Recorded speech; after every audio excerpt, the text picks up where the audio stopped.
In 1 Timothy chapter 4, verse 8, Apostle Paul was condemning people that come for public prayer, people that come to public worship without their heart's involvement. They come to prayer, but their heart is not involved. They come to worship, but their heart is not involved in their worship. He's telling them that they only succeed in exercising their physical bodies. So physical exercise or bodily exercise profited a little. That is the context of that scripture. Bodily exercise profited a little, but godliness is profitable unto all things. For you to reap the reward of prayer, for you to reap the reward of worship, it must involve your heart. It must involve your whole being. It is more than ascetic practices. It is more than ceremonial worship. This is what Apostle Paul was saying, that we must not come to prayer just to move our bodies. We must not come to worship just to flex muscles. We must come with our heart so that we can reap the reward of our prayers. Without transformation, what they have succeeded in doing is exercising their bodies. So he's telling us that it profits a little.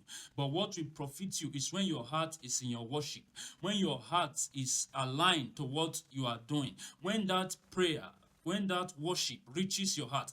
Remember that if it doesn't reach your heart, if it can't affect your heart, it can't affect your life. If your prayer cannot affect your heart, it cannot change your situation. So it's saying that if you come to public worship casually, carnally, without the transformation of the heart, without the inner conviction, you will just succeed in exercising your bodies. You will just succeed in flexing your muscles. But what can change your life is when that prayer, is when that worship affects your heart. It's when there is inner conviction, inner transformation. That is when what you do makes meaning. That is when it is profitable to all things. That is when it can change your heart and change your life. So godliness, the worship that changes your heart.